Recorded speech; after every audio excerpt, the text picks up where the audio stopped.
Good morning students. सो पहले हमने कर लिया है कि what is this nutrition and what are the different modes of nutrition, autotrophic and heterotrophic mode of nutrition. उसके बाद वहाँ पर हमने देख लिया था एक मोड ऑफ न्यूट्रिशन होता है जिसको हम कहते हैं हॉलोजोइक, सॉलिड फूड खाने वाले, हॉलोजोइक mode of nutrition, हॉलोजोइक nutrition.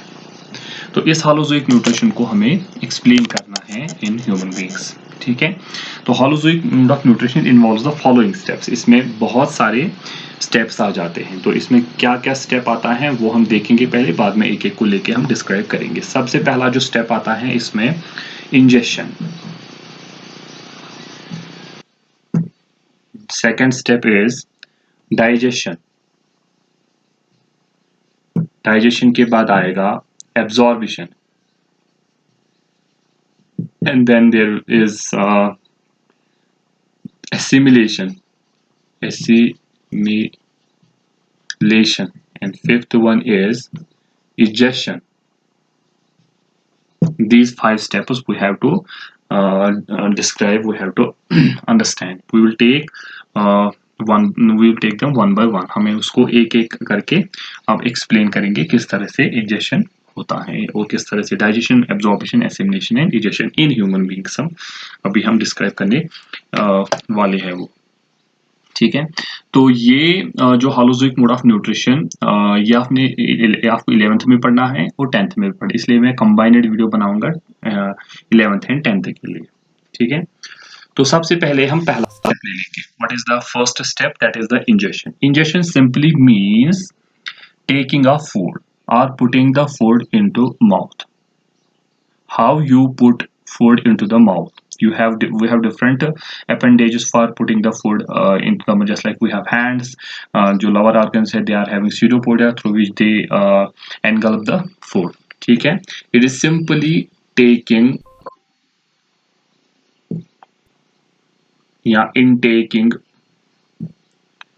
of food. How you are taking food, the process of putting the food into the mouth, बस that is it।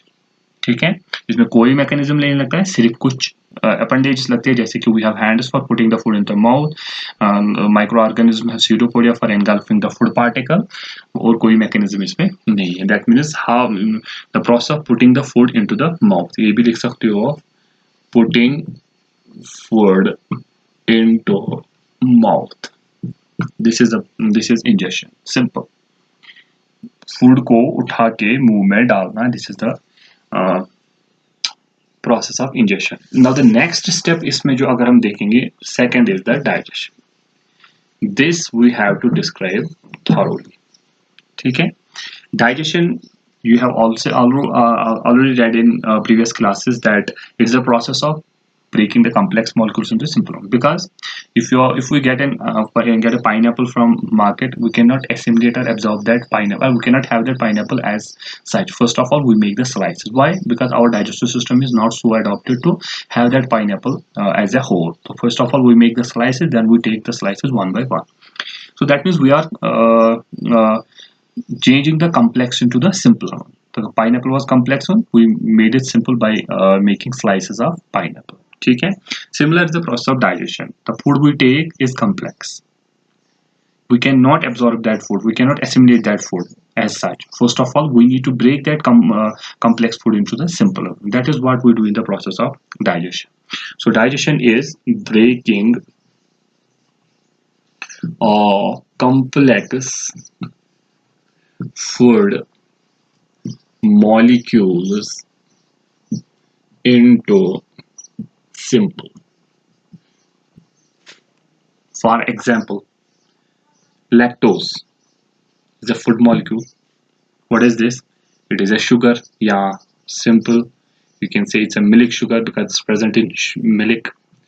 We cannot absorb this lactose as such. First of all, we need to break this lactose. It's a complex, so it is a complex. First of all, we will break this lactose into simpler ones, into glucose plus galactose. These are the simple food. Now we can absorb these glucose and lactose, but we cannot absorb lactose as a site. This is what happens in the process of uh, digestion. Now, if you see, different organisms have different ways of digesting the food. इस food की हम digestion कर सकते हैं दो तरीकों से. First one is the mechanical digestion. Mechanical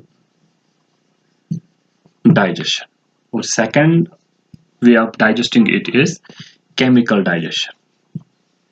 We can break the complex food into simpler one by two ways. First is by mechanical digestion, second is by chemical digestion. Now आप कहेंगे कि how the mechanical digestion takes place. When you put the food into your mouth, there are structures present in the mouth called the teeth. Teeth help in chewing the food. That chewing digest the food mechanically. उससे complete digestion तो नहीं होती, but somehow थोड़ा सा digestion उससे हो जाता है. Now next one is the chemical digestion, where we use some chemicals called enzymes for digesting the food. ठीक है, तो these two digestions we have to describe in human beings. Now, this digestion, for performing this process of digestion, there is a system in human beings called the digestive system. सबसे पहले हमें उस digestive system को समझना है, उसके बाद ही हम आगे जा सकते हैं.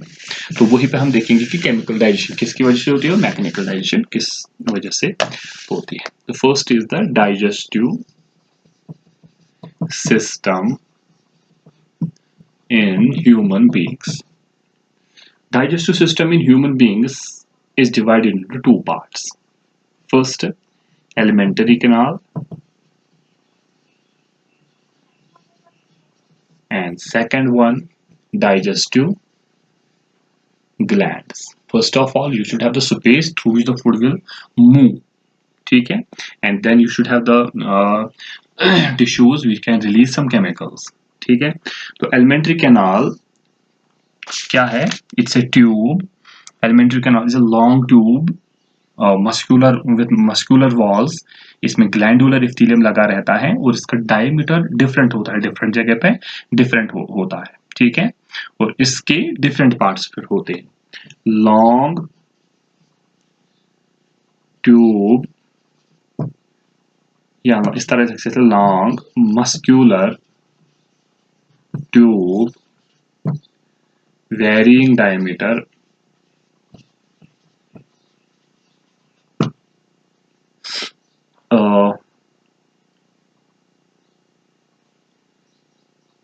open both at upper end and lower end. दोनों साइड पे ये ओपन होता है. ठीक है, तो कहां पर होता है ये? हमारे एब्डोमेन में होता है ये. ठीक है, तो सबसे पहले हम इसके पार्ट्स देखेंगे कि इसके पार्ट्स क्या होते हैं एलिमेंट्री कैनाल के. एलिमेंट्री कैनाल के अगर हम पार्ट्स देखेंगे, सबसे पहला part, entry part, first is mouth. Is the first part of alimentary canal. Second is buccal cavity, या ये भी लिख सकते हैं वेस्टिब्यूल, क्योंकि 11th के लिए भी है. Third one is buccal cavity. Buccal cavity.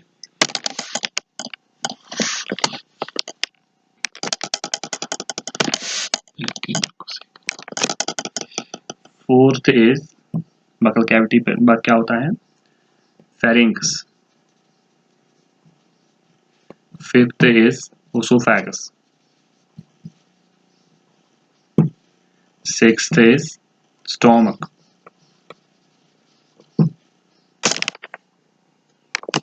Seventh is small intestines. Eighth is large intestines. And ninth is ants. These are the different parts of digestive system, alimentary canal of human beings. तो digestive glands अगर क्या हम देखेंगे क्या होते हैं? Tissues which release chemicals called enzymes. वो tissues जो केमिकल्स रिलीज करेंगे जिनको हम कहते हैं एंजाइम. कितने होते हैं डाइजेस्टिव ग्लैंड्स?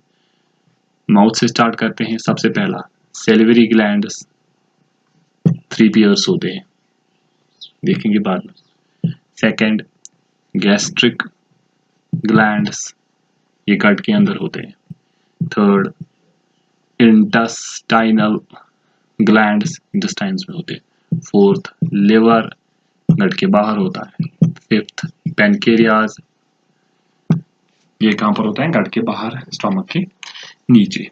ठीक है, तो ये सारे हमें जो चीजें हैं वो इसमें डिस्कस करनी है. So let us start from the mouth part of the digestive या alimentary canal. We will take these parts one by one. First is the mouth. क्या है mouth? Mouth is nothing. It is just a transverse slit. It is just a transverse slit like this. It is just a transverse slit. Transverse means like this, not vertical. It is just a transverse slit. Slit का मतलब पोर होता है, ये जगह होती है जहां से कुछ चीजें अंदर बाहर कर सकते हैं हम. ठीक है. It is bounded by lips. ये लिप है इसका, अपर लिप, ये लोअर लिप है. ठीक है. It is a transverse slit. It is bounded by lips, upper lip and lower lip. ठीक है. Mouth is just a pore through which we put the food into the, जो अंदर space होती है जिसको हम कहते हैं फिर बकल कैविटी, अंदर जो स्पेस होती है. ठीक है. इसको हम लिख सकते हैं transverse slit bounded by lips, upper lip and lower lip. ठीक है. It's a transverse slit bounded by lips. It is the entrance point of digestive system. ठीक है. ये किस में ओपन हो जाएगा? Leads into vestibule. ये वेस्टिब्यूल में ओपन हो जाता है. ठीक है. बस, और कोई स्ट्रक्चर इसमें नहीं होता है. दूसरा होता है vestibule. What is vestibule? Vestibule is simply the narrow space enclosed between the lips and cheeks externally and gums and teeth internally. जिसको ब्रश करते हैं ना, उसको हम वेस्टिब्यूल कहते हैं. ठीक है. Space enclosed between lips and cheeks externally. बाहर क्या होता है? लिप्स और गाल होते हैं हमारे, एंड और अंदर क्या होता है? Gums and teeth. इसके दरमियान जो स्पेस आती है, इन दोनों के दरमियान, लिप्स और चिक्स बाहर, गम्स और टीथ अंदर, इन दोनों के दरमियान जो स्पेस आती है, that is called the vestibule. ठीक है. इसमें म्यूकस मेम्ब्रेन्स लगे होते हैं, ये तो पता ही है. अगर आप देखोगे ये वेस्टिब्यूल अगर है, यहाँ पर मैं नहीं दिखा सकता आपको, लिप्स इस वेस्टिब्यूल के साथ अपर लिप भी बाउंड होता है एक फ्लैप के थ्रू. ठीक है. एक म्यूकस मेम्ब्रेन के through fold of mucus membrane होता है, और यहाँ पर भी एक फोल्ड ऑफ मेम्ब्रेन होता है, जिससे अगर आप अपना ऊपर वाला होंठ उठाएंगे आप देखेंगे ये अटैच होता है हमारे गम के साथ एक मेम्ब्रेनस फ्लैप के थ्रू, और नीचे वाला भी फ्लैप के थ्रू. इसको हम कहते हैं सुपीरियर लैबियल फ्रेन्यूलम. इसको हम कहते हैं इंफीरियर लैबियल फ्रेन्यूलम. ये आप याद रख लेना. The membranous flap that connects upper lip with the gum, that's superior labial frenulum, and the membranous flap that connects lower lip with the this lower gum or jaw, that is called the inferior labial. Inferior का मतलब गंदा नहीं होता है, inferior का मतलब होता है कि नीचे वाला. ठीक है. उसके बाद जो पार्ट होता है, that is called the, board छोटा है इसलिए बार बार मिटाना पड़ता है. नेक्स्ट वन जो है दैट इज बकल कैविटी, या इसको ऑरल कैविटी भी कह सकते हैं। बकल कैविटी क्या है? बकल कैविटी जो स्पेस मुंह के अंदर है, इट्स अ लार्ज स्पेस। अगर आप मैं बता दूं आपको, ये हमारा पैलेट है, जो ऊपर वाला पैलेट, ये पैलेट होता है जो ऊपर वाला पार्ट होता है नाक के नीचे से, ठीक है, जिसमें आगे वाला हार्ड होता है, ठीक है, उसको हम कहते हैं पैलेट। यहाँ से तालोतिश वन कशिर पर, ठीक है। वन जो आसन ऊपर वाला जो पैलेट होता है बिलो बाय थ्रोट, तो यहाँ पर थ्रोट होता है, साइड्स में जाज होते हैं, ये एक जा है, ये दूसरा जा है। ऊपर पैलेट होता है, नीचे थ्रोट होता है, साइड्स में जा होते हैं, बीच में क्या आ गई? ये स्पेस। इस स्पेस को हम कहते हैं बकल कैविटी, ठीक है। तो इस large space bounded above by palate, वो हम देखेंगे कि पैलेट क्या होता है आगे। बिलो बाय थ्रोट, गला नीचे होता है, साइड्स बाय जास, इन तीनों के दरमियान जो स्पेस आती है this is called the buccal cavity, ठीक है। सबसे पहले देखेंगे हम पैलेट। पैलेट क्या होता है? It is the anterior part of या upper most upper part of the buccal cavity, ठीक है, या लिख सकते हो upper part of buccal cavity. लेकिन इसके दो होते हैं, एंटीरियर, एंटीरियर का मतलब फ्रंट वाला जो होता है ये हार्ड होता है, इसको हम कहते हैं हार्ड पैलेट। पैलेट के दो होते हैं, anterior part that is hard palate, and posterior, posterior जो होता है सॉफ्ट पैलेट। पोस्टीरियर वाला जो पार्ट होता है वो सॉफ्ट, पीछे वाला पार्ट जो होता है वो सॉफ्ट होता है इसमें।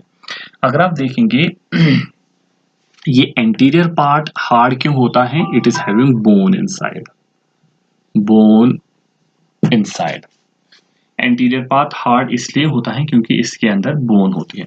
और अगर आप देखोगे ये अगर पैलेट है, इसमें इस तरह से रिज, अगर आप अपनी जुबान को इस अपने ऊपर वाले पार्ट के पैलेट के साथ थोड़ा सा लगाएंगे तो आपको लगेगा वहां पर इस तरह से रिजेस है, ठीक है, इसमें रिजेस भी होती है, ठीक है, supported by bones, it's having transverse ridges called palatine rugae, इनको हम कहते हैं PALATI palatine Ragi.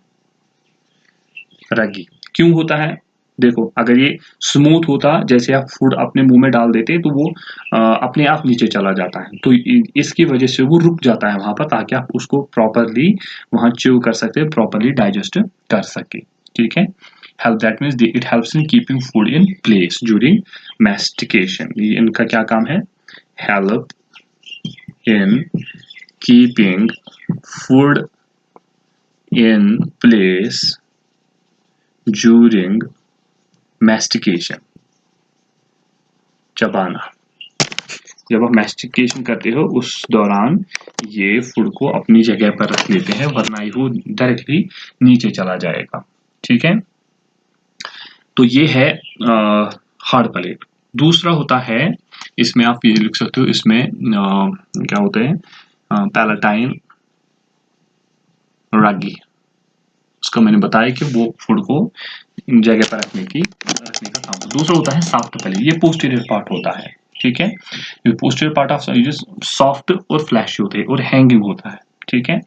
It is soft palate, it is smooth surface. अगर देखो, अगर यहाँ पर भी इस तरह से आ जाएगा, फिर ये इस तरह से, ठीक है, अगर यहाँ पर भी इसमें रिजेस होंगे तो फूड रुक जाएगा और वो अटक जाएगा गले में, ठीक है। इसीलिए ये जो पार्ट होता है ये बहुत ही सॉफ्ट होता है, ये सॉफ्ट पैलेट होता है और ये हार्ड पैलेट होता है, ठीक है। तो इसमें जो बीच में एक कॉनिकल फ्लैप आ जाता है इसमें, जिसको हम कहते हैं यूल्वा, यूल्वा, VUVULA, यूल्वा, ठीक है। इसका काम क्या होता है, जब आप स्वॉल्विंग करोगे, जब आप निकलोगे फूड को, ये ऊपर वाले पार्ट दैट मीन्स नेसोफेरिंग नाक को बंद करेगा, वरना आपकी नाक में फूड जा सकता है। ठीक है, ये होता है स्मूथ। हैव, इसमें क्या होता है, मीडियन मीन्स बीच में, कॉनिकल, फ्लैप, कार्ड, उसको हम क्या कहते हैं, यूल्वा। यूल्वा का क्या काम होता है, इट क्लोजेस द नासोफेरिंगस, यहाँ पर लिखता हूँ मैं, यहाँ पर अगर आप देख सकते हो, ये है यूल्वा। इसका काम क्या होता है, क्लोज नासोफेरिंगस ड्यूरिंग स्वॉल्विंग। स्वॉल्विंग का मतलब होता है जब आप फूड को निकलोगे उस वक्त नाक को ही बंद करेगा, वरना आपकी नाक में फूड जा सकता है और आप मर सकते हैं। ठीक है, तो इस तरह से ये पैलेट का काम खत्म हो जाता है। ठीक है, तो कल हम पढ़ेंगे कि अब नेक्स्ट पार्ट जो होता है इसमें ऑरल बकल कैविटी में, दैट इज द टंग, दूसरा जो पार्ट होता है इसमें, वो हम देखेंगे क्या। Thank you.